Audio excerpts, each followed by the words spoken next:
Let me tell you of the days of high adventure.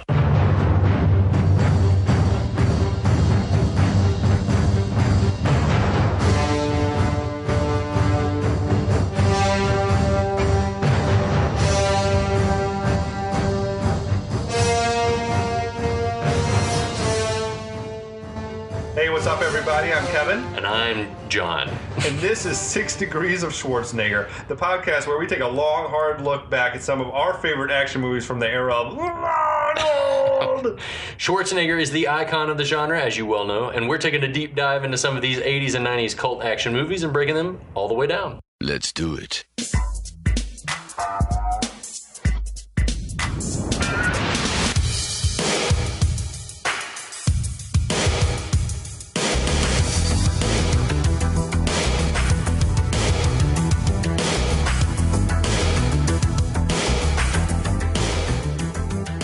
Hey, John, what's up? How you doing, bud? Hey, brother. How are you doing? I'm doing splendidly. Fantastic. I am enjoying the heck out of an Atlanta beer here in Houston. Sacrilege. That's Yeah, okay. man. I bought it. Yeah, you did. A little Sweetwater. I needed a taste of home. A taste of home here in Houston. It is hitting the spot. It is helping to wash the taste of this movie out of my mouth. This movie sucks. I'm sorry to have subjected you to this one, my friend. I took it willingly. I'd Dude. do it again, too. Sometimes nothing pleases like a fucking shit show. Yeah, it's somehow oddly gratifying to watch it and think I could do better or something like that. I don't know what it is. It's just, watching this movie, I don't even know how to describe it. It's a disaster from start to finish. This is the second episode of our breakdown of the 1989 action movie classic. It's something. Tango and Cash. Classic piece of shit. It's something. It's something. Anyway. It's real bad, you guys. Let's grin and bear it. That's right. I'm going to sip some bourbon. What are you working on over I'm there? drinking some Tennessee whiskey. This is the premium whiskey from Uncle Nearest Distillery in Tennessee. Black owned. You guys, this is delicious. Thanks very much. And it definitely is washing the taste of Tango and Cash out of my I am mouth. going to start in on one of those maybe next go around. You should. It's wonderful. Well, I So, guess I'll drive this time. I'll recap what happened. Yeah, tell us all what happened last time. I tried to put it out of my mind. Fucking shit.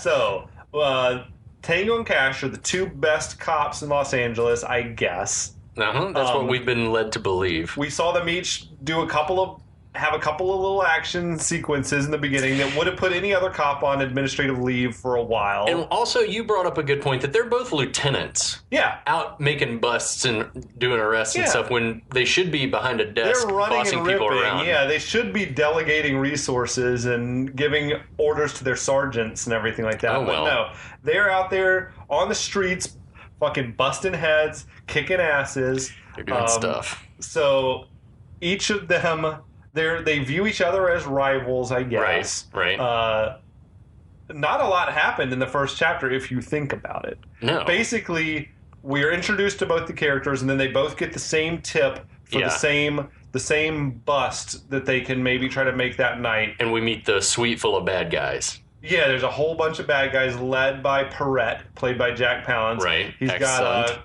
Quan and Lopez are his top lieutenants or whatever. And through a bizarre mouse analogy, he is going to have Tango and Cash put in jail so that he can pull off the biggest heist of his career. He's gonna make them like rats in a maze or something like this. We guess. Yes, that's his scheme. So yeah, both Tango and Cash are very much amped up to try to make whatever this bust is. So we don't even know what They've both gotten the same hot tip. We don't even know what it is that they think that they're going to unearth or uncover. I am automatically assume drugs or something. There's a deal going down tonight at this address. Right. That's all they know. That's all right. they know. Anyway. Well, the action picks up. I guess we should talk about it. If we don't talk about it, we'll never be able to talk about another movie again. So this episode picks up with Tango on a stakeout watching Ponytail Goon, who we saw back at Perrette's lair. Yeah. And he stops outside of like a a garage door, and someone hands him a briefcase. The door opens like a couple of feet, and then briefcase slides out, and he takes the briefcase, looks directly at Tango, and then walks into the same building or into a different building. Maybe a nearby building. I want to point out lieutenants, like Lieutenant Tango, do not sit out alone on stakeouts. Right. Maybe it's in their they're so good. Maybe it's in their contract. They're like, we only work alone. We don't do anything by the book. Yeah. That's the only way that I can think that it makes sense. Rules. Right. He witnesses this handoff of the briefcase. And so gets out. He takes off his glasses and starts following on foot. So does he need these glasses or not? When are they useful? He needed them to see this guy, I guess. Right. But now he's like, all right, now that I'm going to get into it, I don't need them anymore. I'm trying to remember later in the movie, he doesn't have them a lot. He doesn't wear them much. Right. I'm going to say then no, he doesn't. I almost feel like they're non-prescription and he just wears them for fashion. Well, I mean, I have some blue blockers that are non-prescription, but I do wear them for a reason. Meanwhile, elsewhere, Cash is sneaking into, we guess, the same building. Yeah. Tango follows Ponytail as Cash is snooping through this building. You know what? No fucking warrant. No backup. No. Lieutenants don't do this kind of work. That's what I'm saying. They make their own rules. And if you found the largest drug seizure in the history of drugs, you still don't have a warrant for this, so they would walk. I don't think that they care, man. That's what I'm saying. They don't, man. They're writing the rules as they go along. The rules of their police work make about as much sense as how Ponytail is moving through this building, because it's like he's like Nightcrawler. He's teleporting from one area to the next. It's completely beyond me. This thing must have He's like right next to Tango, and then the next he's like on the other side of the building. The building which looks oddly reminiscent of the building in Blade Runner. I thought the same, where Batty and the guys were holed up towards the end. Yeah. It's like a dilapidated apartment building or something almost. Tango, man. He's wearing these loud fucking dress shoes. Everyone's being everyone but Ponytail is being super loud. Every time Cash opens the door, it's and Tango's walking around in tap shoes, it sounds like. Yeah, fucking penny loafers. Yeah. It's weird. It's all weird. It's very, very strange. At one point, Tango's walking around and we see Ponytail walking behind him through actually one of the movie's cooler shots through a mirror, and then he takes off running after Ponytail, making all kinds of noise. It's so loud. What is happening? Anyway, Tango and Cash, through a series of weird cuts, end up drawing on each other, and somehow miraculously don't kill each other. No one pulls a trigger. They've got discipline. I guess that's a positive. They're immediately sniping at each other. Yeah. Have they ever met before? I don't feel like they have. Okay, they just know of each other's reputation? Because they see each other on the front page of the LA News every day. Drugs are out of control in this city if there's 2 megabusts going down on a single day. On a daily basis, probably, too. How many millions? How many millions? They're immediately, they're sniping at each other. They both call each other the second best cop in LA. Tango says he's been working on this case for months. Working on this case for 3 months. Cash says, well, then you must suck because I've been working on it for a half hour and I'm already caught up. Anyway. That's a good burn. Yeah. I like that thing. Oh, dude, so one or both of them must be out of their jurisdiction, right? My diction crap. I think I don't think it matters. Again, it just doesn't. No one cares. Okay. I'm thinking too hard. But you're right. Or maybe they're in central LA. Maybe they're near downtown, and they're both wherever. Anyway, they come into a room and they find a dead guy, and they rip open his shirt for some reason. Stallone just grabs his shirt and rips it open, and to reveal he's wearing a wire.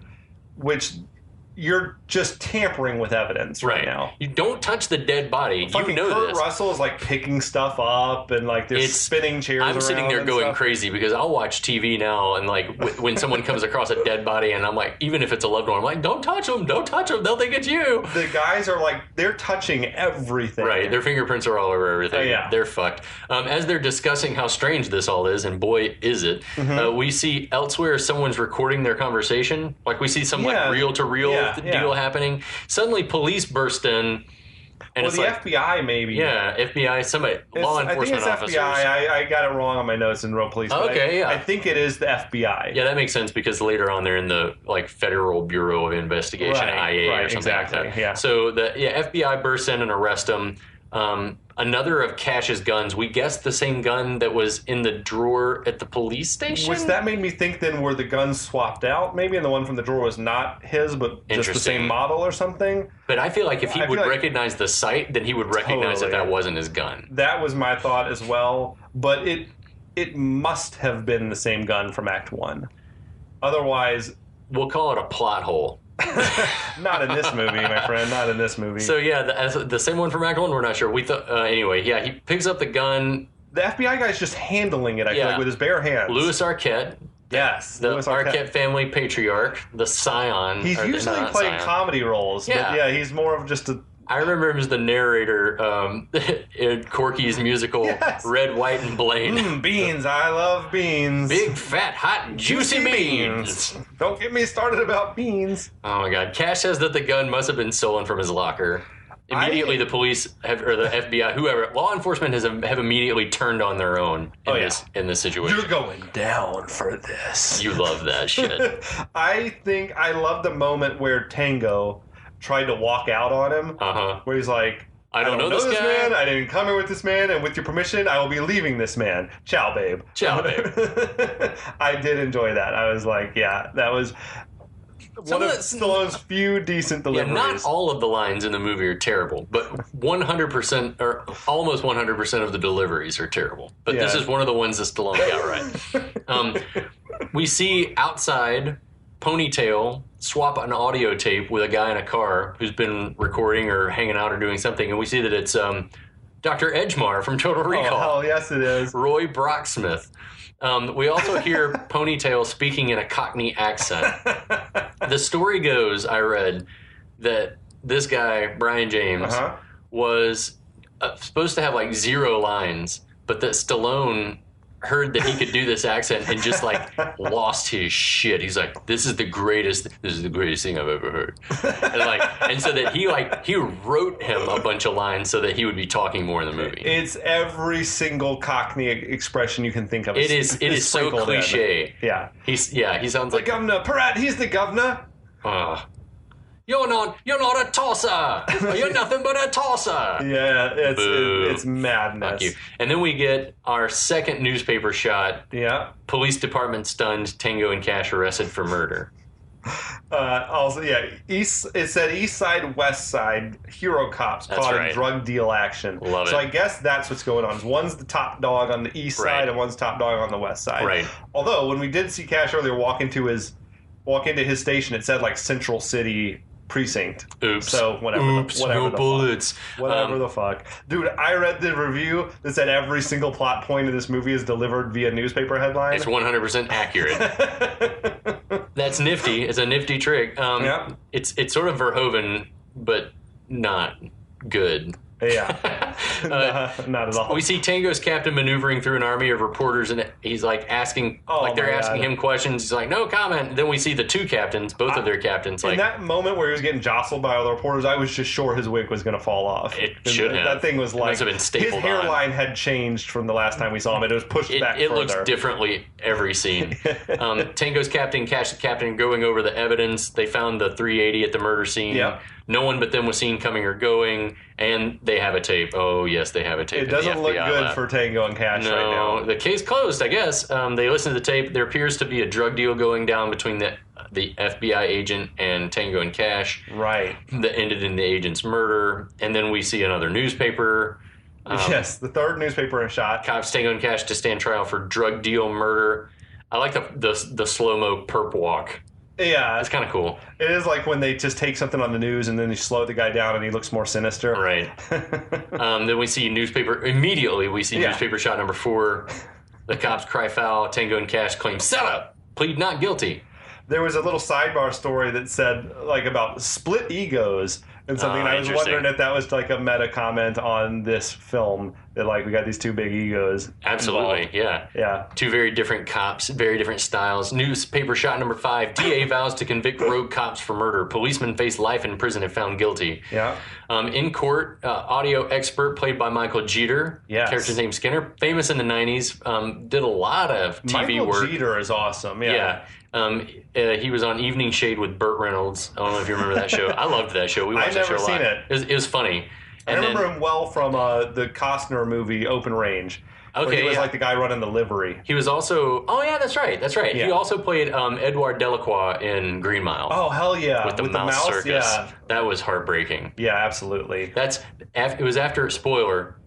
After his character's death that James Cromwell delivers a movie line that is still one that I bring out on the regular. What in the blue fuck happened? It's like, I love that. Was he the one that he took the sponge off the thing? He didn't wet the sponge. Yeah. That shit was terrible. Anyway. Yeah.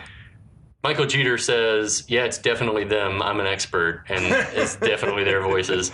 Then we see newspaper shot number 6. Wait. Now, you're glossing over the fact that Tango and Cash are just audibly out loud threatening the witnesses. Yeah, every time people get up, they call them a weird nickname. Yeah, and then they say they're going to kill them. So what Skinner, the audio guy, got was remind me to, when this is all over, remind me to rip Jumbo there's tongue out with a tow truck. With a tow truck. I feel like this is witness intimidation. I mean, they're not whispering it to each other. They're speaking lowly, but I feel like it would be heard. Right. The jury can hear it, which doesn't help them. Heads up. They are just openly talking about murder. We're going to kill more people. Sure. The newspaper shot number 6. Expert authenticates voice tape in trial. Drugs and money found at murder scene tied to ex-hero cops. These headlines are real long, by the way. They are lengthy. And all of them appearing in the non-existent Los Angeles Chronicle. Right. With I studied hard to look for dates. I only saw days. It was like Sunday. Yeah, they didn't put dates, which was probably intentional. I wish that they had included dates so that we could know how long this movie is supposed to have taken place. Exactly. And it would have been helpful. This trial is going by like whirlwind, but I feel like it would have been taking some time. In reality, it would. One would think. Then we get the FBI guy, Edgemar, testifies to what he saw when the police burst in. Dr. Edgemar testifies that when Tango and Cash showed up, he thought that their sting must be blown, and he was going to clear up the situation, but then they killed the undercover guy. And the exchange for Edgemar was, when all this is over, we're going to have to pay Jabba the Hutt there a visit. Yeah, again, we're going to kill him. I'll bring the chainsaw. I'll bring the beer. What? Jesus Christ. These guys are murderous, violent cops. These are the kind of cops you want on your force, for sure. Crazy. Then we see the goon who tried to kill Cash in his apartment testify in Chinese about police brutality, and rightfully so. Yeah. Cash has an outburst saying this guy can speak English, calls him Squarecrow. He calls him a squarecrow. And we think that that's because of his haircut, maybe? His crew cut? He has the flattest of flat tops. But when I used to watch that on TV, I was sure that was something that was to edit out profanity. Interesting. Because no one says squarecrow. I've never heard it in my life. But even Tango's like, squarecrow? He's like, what would you call it? I don't even know. I don't know. Anything other than that. Honestly, maybe these fuckers deserve to go to jail. Yeah. I'm into it. I mean, they should rot behind bars forever. They're taking 2 menaces to society off the streets. So then we see newspaper shots 7, 8, and 9. Tango and Cash trial leads to investigation of police corruption. Medal of Honor cops disgraced. Tango and Cash conviction seen as certain. Yeah, it is the newspaper headline. It's insane. Yeah. Do you remember that weird? This probably gets axed. But do you remember that Simpsons episode with like you remember Godfather had the little spinning newspaper headlines? Yeah. And then there was a Simpsons one with similar spinning newspaper headlines.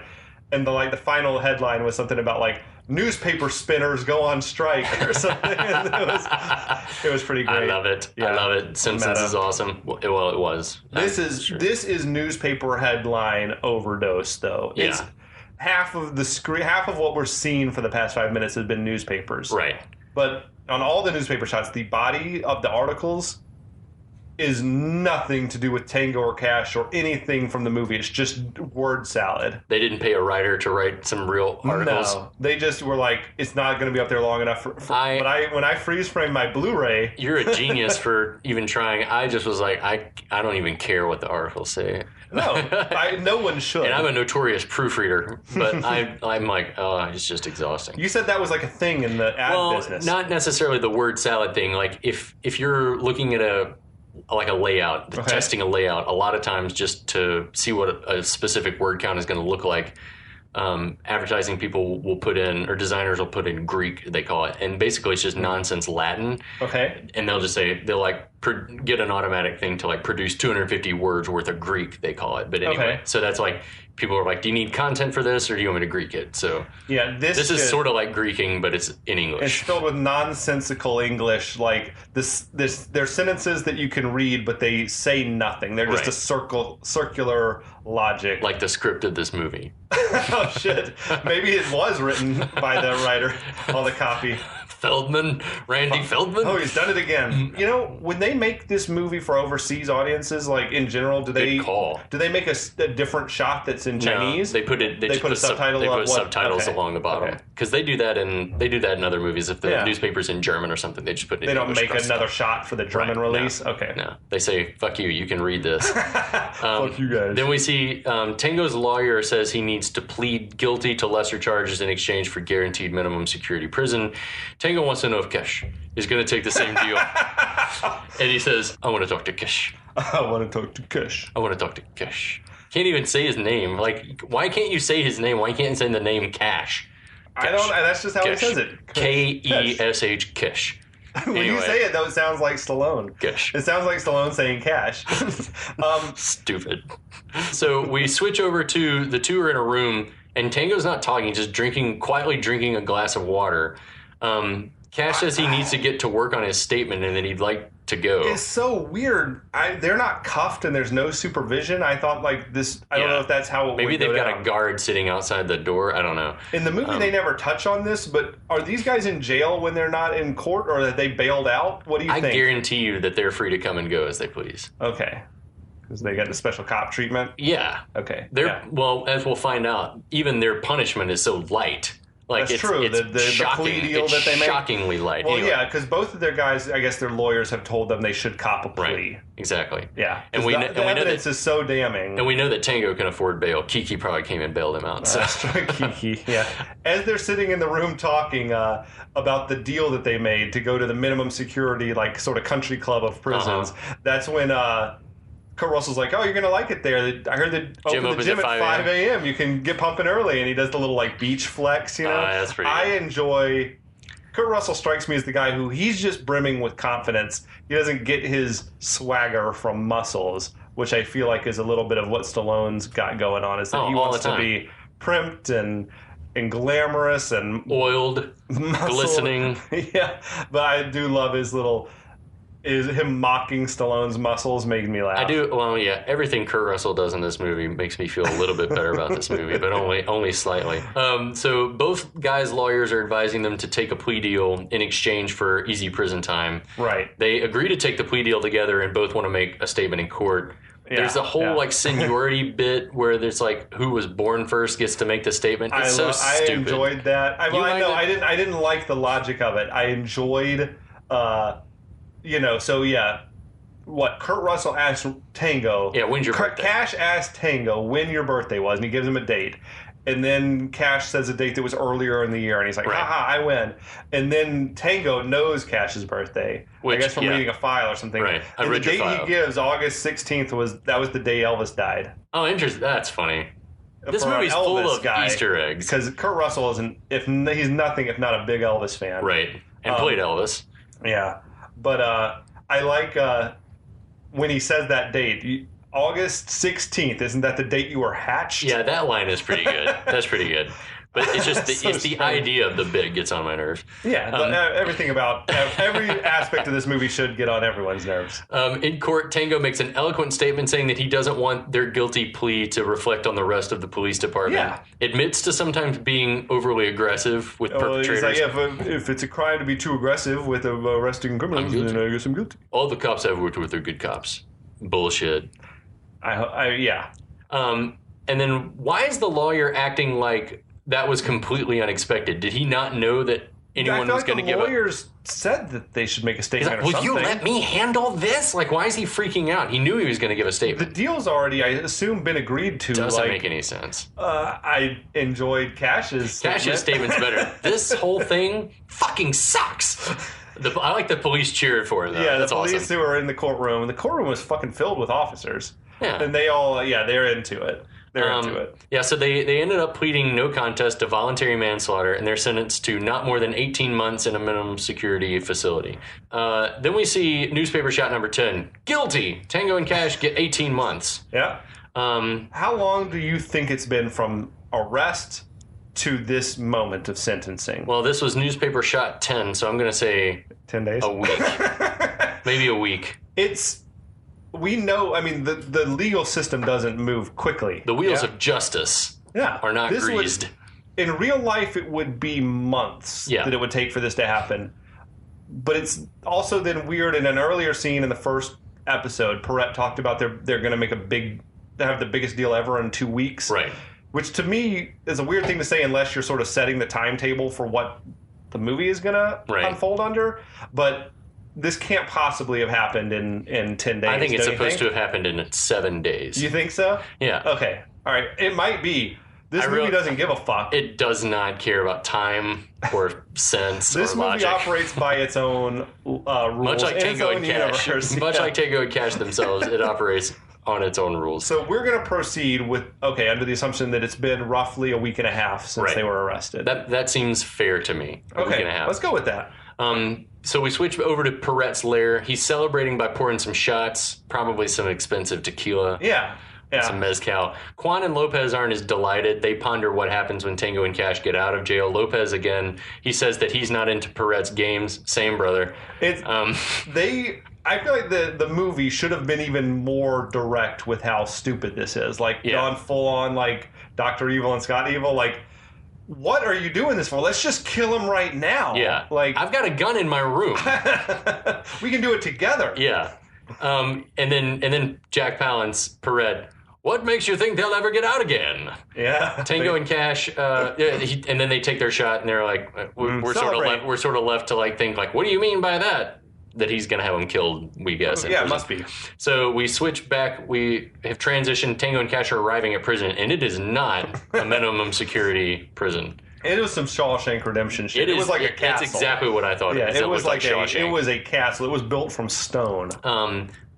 Elsewhere, their captains are desperately trying to figure out like where they are and what's gone wrong. They say they were taken someplace down near Victorville, which is like middle of nowhere, California, like inland from LA, I think, but California nethere's. Right. Yeah. Okay. So then we see Tango and Cash are being paraded to the showers butt naked. Got to see that meat. That's a Kevin Costner asses. Yeah, that's right. Asses. You got to see them asses. It was interesting because I mean, Kurt Russell's in good shape. Yeah. Like I would like to have Russell's physique. Yeah, absolutely. But you put him next to Stallone, who just like lives in the gym, I guess, and it's like, oh wow, yeah, Stallone's like this is a guy who works out a lot. He's shredded. Yeah, and no tan lines, unlike Kurt Russell, who did have tan lines, which you look at Kurt Russell and you think that's a human being, and Stallone in no way is a human being. There's nothing identifiably human about Sylvester Stallone. This is a man who spends 4 hours a day working out and takes steroids. And then the other waking time trying to study human behavior. to learn how to mimic our ways. How does a human talk? Okay, let's go. Okay, let's do it. In the showers, Cash is on fire. He's agitated as fuck, speculating about who set them up. He's naming Quan and Lopez as potential, so that's how we know that like those two guys are major players. They were standing close to each other. I thought in the shower, like brushing shoulders, or but again, like Stallone, like not he like doesn't know how a shower works. He doesn't know how to stand in a shower like a normal person. He's like rubbing his hands and then like sort of like almost dabbing water on his face. He doesn't want to get his face makeup or his in hair, the water. probably. But he's wet already. You're wet. I don't get it. I love that. Yes, he doesn't know how to pretend to take a shower. No. So yeah, they're antagonizing each other some more. I like Kurt Russell's Stallone impersonation. You don't know shit. It was great, man. Kurt Russell can sell any line. I feel like you said, he's fearless and committed. When he's talking about the setup, and he's like, Lopez paid a guy to tell me it was Quan. So he thinks, no matter what happens, I'm going to think it's Quan, and all the time it's Lopez, and now I know it. He was Jack Burton in that moment. He was. He was like on fire. And then we get probably some Stallone instigated homoerotic innuendo where Kurt Russell bends down to pick up the soap. He's like, "What are you doing? What are you doing?" He's like, "It's soap, dumbass." It's soap. He's like, "Don't flatter yourself, Pee-wee." I like it. The penis jokes are pretty good. I liked it, and then Tango did it. That was one of the good Stallone jokes. Was he's like, "Don't worry, Cash. Someday the other one will drop." That was decent. He's like, "Attaboy tripod. Just keep talking." Just back and forth. Cash fears while rubbing hand soap in his hair because he must not know how showers work either. You would think he'd be putting mane and tail in that, right? But he's putting like Dial. You don't use bar soap in that. No, they don't. The prison doesn't spring for Dial. It's like store brand soap. That soap is like straight up like lie. It's just a bar of lie. Cash fears they're going to be tossing Gen Pop. Tango disagrees. They never put cops in general population. And cut to a full on like. They're the fires. They're throwing burning things. Yeah, it's a prison riot. There's 2 feet of trash on the floor. Fire is raining down. Burning garbage is raining down on them. It's really terrible. Somehow the guards don't. They seem to not care. This is not this prison sucks. The guards are just like, whatever, as long as you don't bother us. They probably kill a lot of inmates, I would guess, in there. Yeah, this is anything goes in this prison. As there's like just a fiesta of terrible one-liners between about litter and other things. I'm going to put brown sugar in your ass. Yeah, the inmates are in on the terrible one-liners, and then as they're walking past like the guard station, we see on a TV monitor that face. They've got like a camera on face, the big jaw goon. The guy from the opening bust of Tango. Why does he get his own camera? He's got 1 inch from his face. Is he like super crazy? Yeah, I don't know. No, it was just. It's one of the many moments of this movie where reality be damned. It just makes for a good segue from the one shot to the next. His head is astonishing. Again, I just want to talk about this dude's face. Anyway, it's real. Watch the movie. It's unbelievable. He didn't age well either. If you see him later in life, I think he's passed away now, but his headshot on IMDb is like, oh yeah, I guess that's what happens when your head is shaped like that. As Tango and Cash are like walking past his cell, he is like screaming at them, "I'm gonna tear you into ass when I get out of here. Bring them to me! Bring them to me! He's like, hey, come here, I want to talk to you." It's so weird. He's terrifying. He's legitimately terrifying and made even more so by his scary face. But then, like, weirdly, Tango calls him Conan. Yes, I remember you, Conan the Barbarian. Yeah, and he slams his face on the bars. Why Conan? He doesn't look anything like Arnold Schwarzenegger. Not like Arnold. You surmise that maybe it's because he's a big guy. Fucking Cro-Magnon-looking dude. He's 6'2". He's sort of jacked. Yeah. Worked out a lot. Oh, dude, I wouldn't want to run into him in a dark alley, for sure. Yeah. But I don't, anyway, the Conan reference is lost on me because Conan he does not resemble. I want to mention one bad one-liner from earlier. When they're parading them through all the trash, and fucking Tango is like, you know what I really hate? Litter. And then fucking Cash is like, God damn it. I forgot the marshmallows. It's like, guys, every line can't be a joke.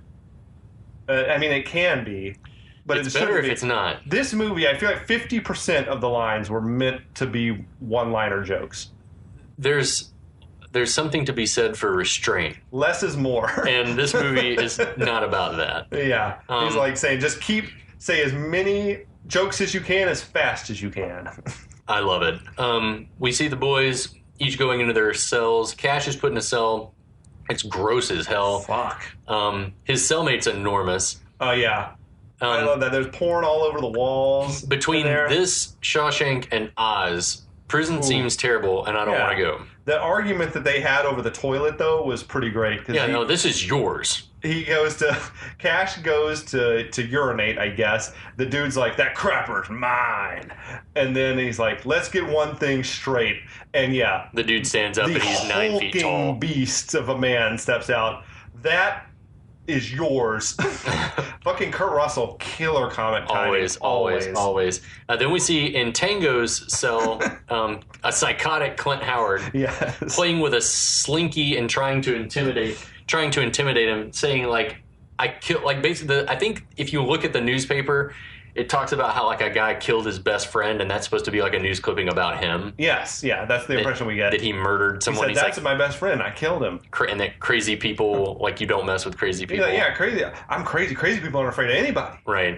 He fucks with he's starting to wait. He's reading a newspaper. And he's like reading the Tango's fucking reading stocks. the business section. Yeah. Sugar is apparently going up. As you say, where the fuck did he get that newspaper from? I have no idea, man. I get that they probably do have newspapers in there that you can read in the library area, which I assume most jails have. That prison does not have a library. Well, if it does, I don't think they let you take the newspaper back to your cell. No, and he just fucking got here. Yeah. So right, exactly. Yeah, maybe he had it smuggled in his butt crack or something. Maybe.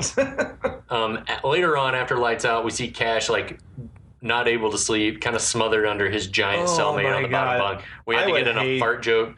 I would fucking I would kill myself if I had to live like he's being smothered on the bottom bunk by this bulk of a man. I would lay down on the floor probably. Yeah. You can't. The top bunk mattress was literally pressing him down into his own mattress. I couldn't live like that. I wouldn't be able to breathe. No way, dude. Then we go over to Tango's cell, and he's got Clint Howard like tied up in his slinky. He's also got him in shackles. He's like shackled to the wall. I don't know how that happened. Yeah, you're right.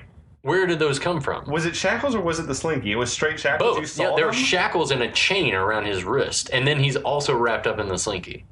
Who the fuck knows? I don't know. This movie doesn't give a fuck, clearly. So, and then suddenly and unexpectedly and really weirdly lit, inmates burst in and like put the two in sacks. They try to like fight back briefly, and there's there's some moves exchanged, and then they manage to get them like tied up or wrapped up in some like laundry sacks. Yeah, the huge laundry sacks. Even while incapacitated in laundry sacks, they managed to like kill a couple of guys. Like Tango kicks a dude like over a rail. Got a railing kill, yeah. And then it's just weird. They kick in the door on Tango's cell. They can't fucking resist themselves because they're like, "Let's dance, Tango!" When they come in, it's like, can you not? And there's a lot of mileage out of Tango, like dancing puns. Yeah, it's really in this terrible. Movie, but also, like you mentioned, it's like, why is it lit the way that it's lit? There was this bright spotlight type lighting coming from out of focus in the background, but it's like, wait. What's happening? No one knows. That would have been my 2-word review for this whole movie is what's happening. I think more than once in my notes I just write what's happening. None of it makes sense, and I guess none of it has to make sense. Well, intrepid listener, if you like us are wondering what's happening, you're going to have to wait until next time because we're at time. Thank God. I need another drink. I got to just try to wipe these memories clean. So we hope you guys are enjoying. We're actually enjoying talking about this as much shit as we're giving this movie. It might be a piece of shit, but it's a lot of fun to talk about. It's perfect for us. It's perfect for the podcast, and we'll be back.